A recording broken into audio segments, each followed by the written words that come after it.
Bueno, continuando entonces con este proyecto, este video de transportes por rieles, que es el número 223, quisiéramos dejar constancia que gran parte de la información en cuanto a los datos y material en general fue proporcionada por el ingeniero Carlos Pérez Arnuc, que se dedicó toda su vida al tema ferroviario y nos ha suministrado fotografías que están incluidas dentro de la monografía y a datos verdaderos, absolutos, que corresponden a la realidad.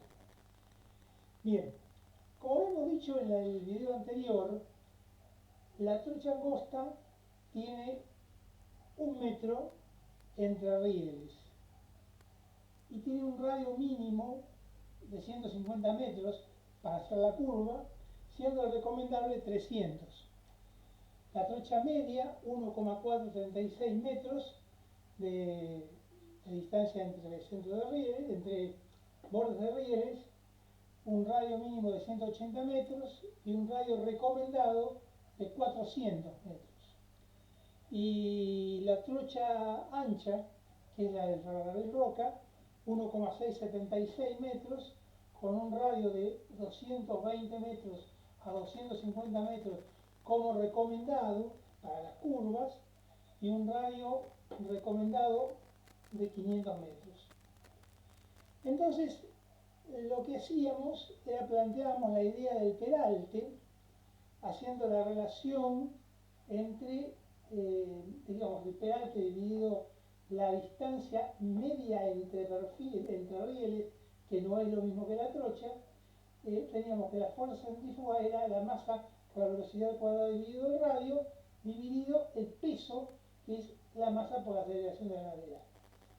Simplificando las masas y despejando el peralte teórico, resulta que es igual a L, que es la distancia entre centros de rieles por la velocidad al cuadrado, expresada en kilómetros por hora, dividido el radio, que es el que uno quiere adoptar, que siempre conviene adoptar el radio recomendado para no tener dificultades, por la aceleración de la gravedad.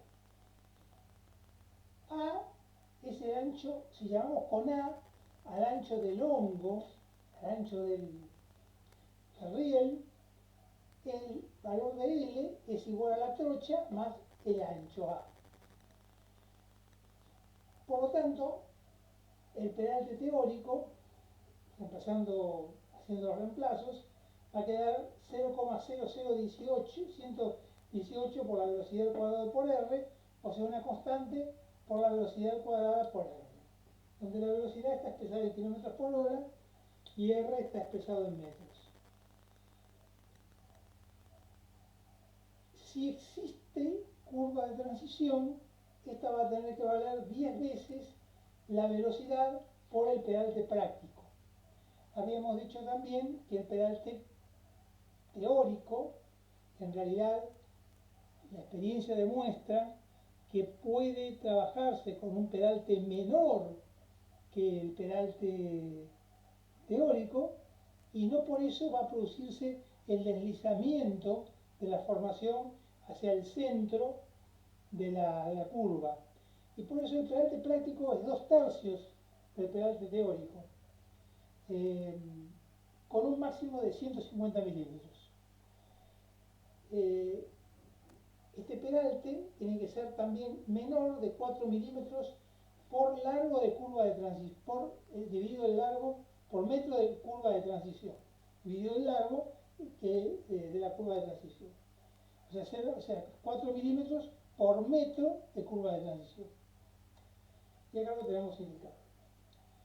Si la velocidad comercial es de 80 km por hora, la variación del peralte es 180 sobre B, que tiene que ser menor de 4 milímetros. La trocha ibérica. Hay determinadas circunstancias que hacen que España sea un país muy particular. Así, por ejemplo, España tiene el uso horario de Berlín y sin embargo no corresponde. Saquen ustedes las conclusiones de por qué. Remóntense a unos cuantos años atrás cuando no había reinado y había otro gobernante. Y la trocha tampoco es la normal de Europa, sino que tiene una trocha de 1,50 m, que no es eh, compatible con el resto de las trochas europeas. Y esto se hacía para que no pudieran ingresar los trenes de otros países para invadir España, y adoptó 1,50 m.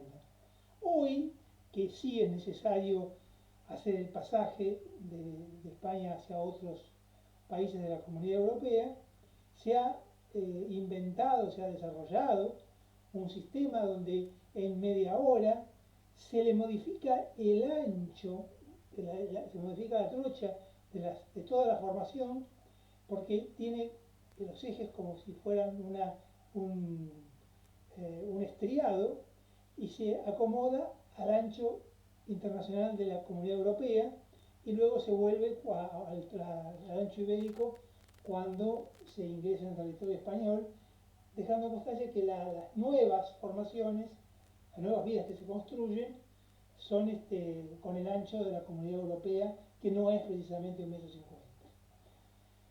Bueno, acá hemos construido una tablita donde, teniendo las 3 trochas que hay en Argentina y haciendo los reemplazos de unidades, veíamos que el pedalte teórico varía 13,8 por b cuadrado sobre el radio de la curva para la trocha ancha, 11,8 por b cuadrado dividido el radio de la curva para la trocha media y 8,3 de b cuadrado dividido r para la trocha angosta. Y nuevamente repetimos que de ese pedalte teórico se toma las 2/3 partes.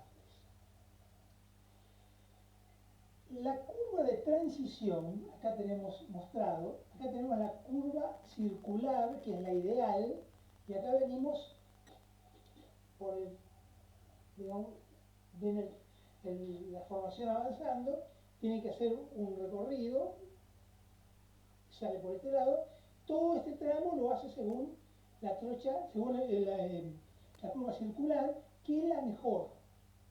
Pero como no es posible hacer la transición perfecta, se usa un largo de curva de transición, siempre y cuando esta distancia sea mayor de 0,10 metros. Y esta curva de transición, hay dos criterios, hay varios criterios. Uno de los criterios es tomar la curva que se llama lemniscata de Bernoulli. Ustedes habrán visto el análisis matemático, que es la forma de un símbolo de infinito. Es el lugar geométrico de los puntos, hay dos focos, y es el lugar geométrico de los puntos cuyo producto a la distancia a esos focos es constante. Y si no, la parábola cúbica de Nordin responde a la curva, a la forma y es igual a x al cubo sobre 6L por R. Eso es lo que recomiendan en las normas europeas y es lo que se emplea normalmente. En Estados Unidos usa otro criterio, o sea, cada país tiene trochas distintas, criterios distintos, no hay una normalización universal que respecte, que sea la más adecuada. En Estados Unidos se usa que la curva de transición una espiral, con la condición de que la aceleración centrípeta no exceda el 0,30 metros sobre segundo al cuadrado. Entonces resulta que la longitud es b cuadrado dividido 14 el radio de la curva circular. Para un desnivel, con un desnivel del 2%, para velocidades menores de 70 km por hora y del 1% para velocidades menores de 100 km por hora. Nosotros tema no muy tratado, pero que todos los que están en el tema del ferrocarril lo conocen, es que en la curva, además de tener la posibilidad de hacer un peralte, está la posibilidad de hacer un sobreancho, es decir, hacer un poquito más ancha la trocha en la curva. Eso se debe a que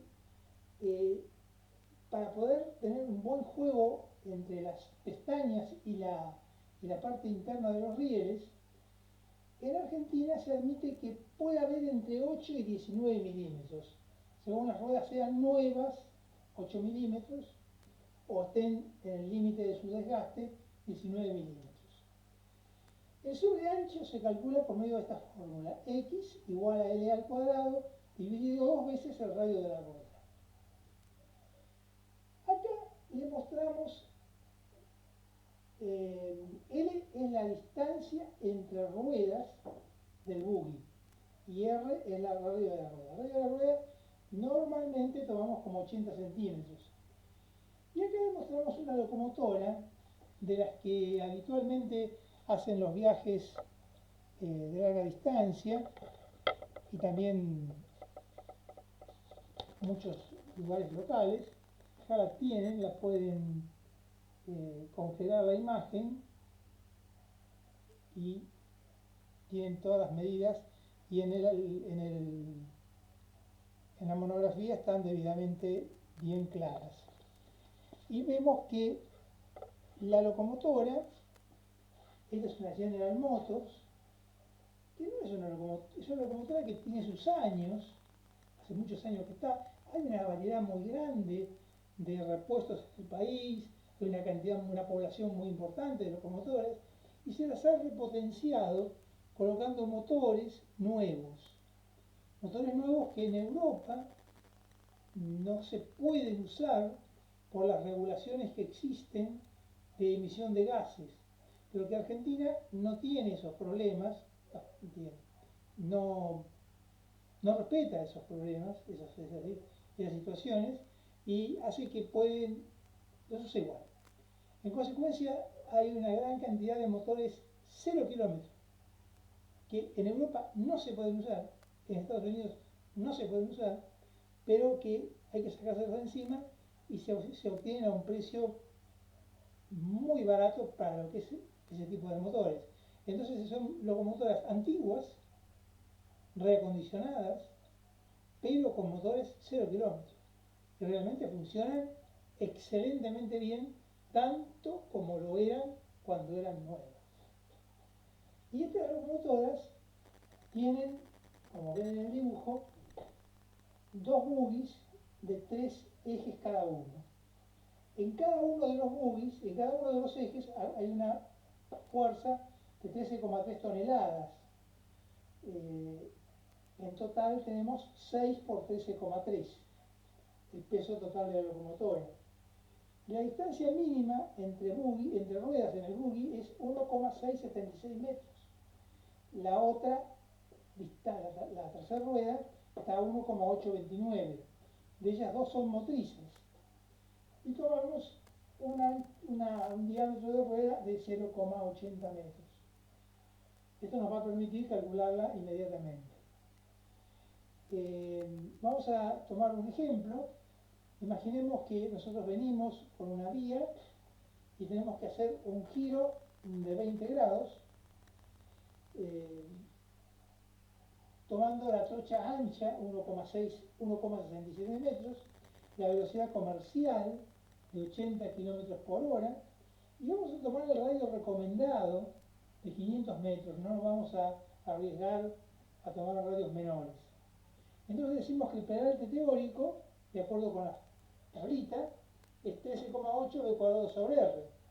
13,8 por 80 kilómetros sobre hora al cuadrado, dividido el radio de la curva recomendado, que son 500 metros, me da 176,64 milímetros. Ese es el peralte teórico. Pero el peralte práctico es 2/3 partes de eso. O sea, 2/3 partes de 176,64 milímetros, que son 117 milímetros.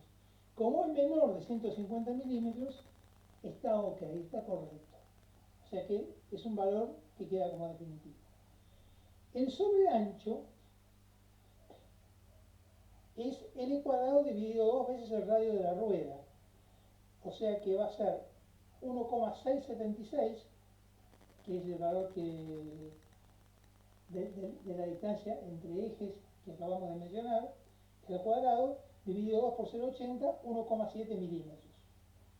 De acá sacamos que la variación de peralte por metro es 2,25 milímetros, menor que 4, por lo tanto está correcto.